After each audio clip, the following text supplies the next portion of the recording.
Vous savez, cher monsieur, la question que vous venez de poser est d'une importance capitale. Vous parlez de communication. Vous me dites qu'est-ce que la communication en général. En général, on suppose que la communication, c'est les relations interpersonnelles. C'est des gens qui se rencontrent et qui se racontent certaines choses. Bien sûr, ceci est important. Mais la vraie communication, la plus significative, la plus cruciale, c'est celle qui se passe à l'intérieur de nous-mêmes. Il va falloir répondre à la question suivante.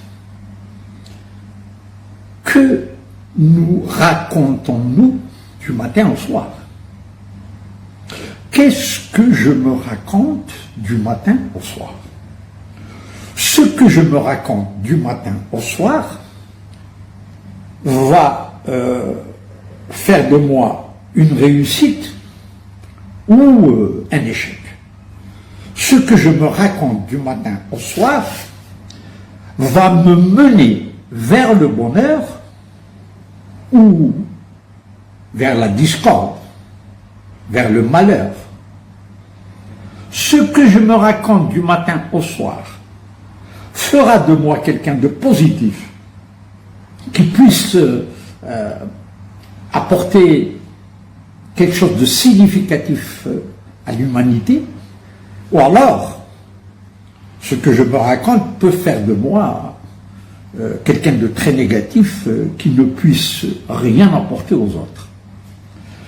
Donc le sens de la vraie communication est le suivant. Je dois d'abord faire en sorte que mon langage intérieur soit constamment positif.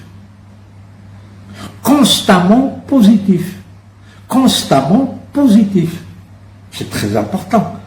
Pourquoi constamment? Parce que, forcément,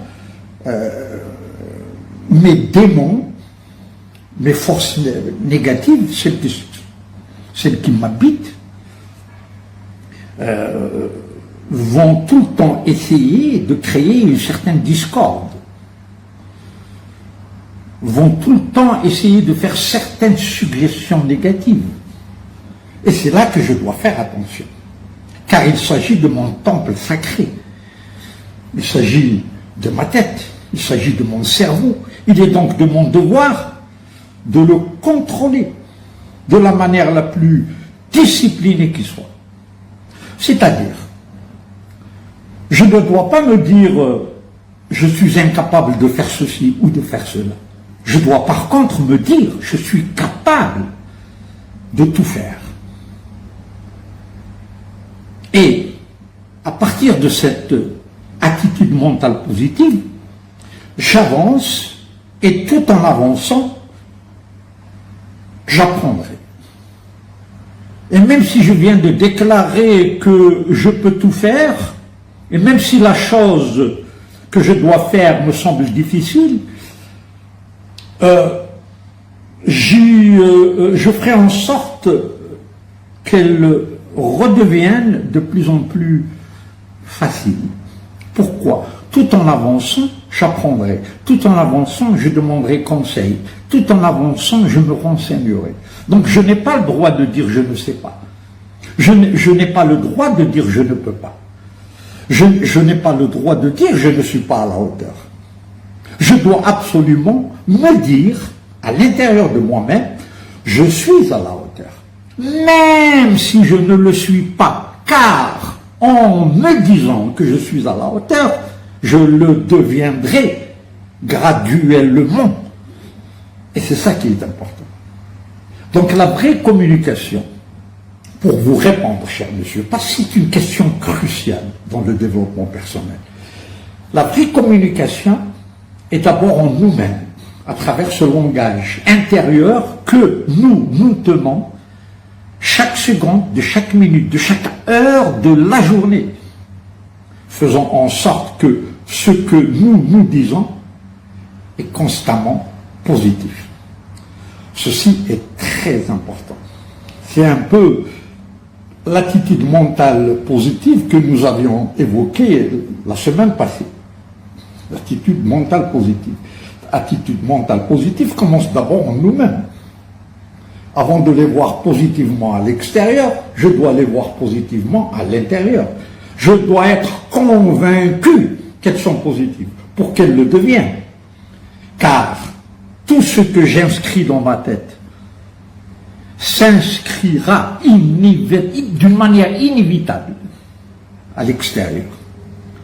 Et, comme on dit, si tout est bien dans mon cœur, tout sera bien dans ma vie. Je dois donc faire en sorte que tout soit bien en moi, à travers l'honnêteté, la sincérité, l'humilité, l'ouverture d'esprit, la générosité, la bienveillance, la gentillesse et un sourire qui doit s'afficher sur mon visage tout le temps.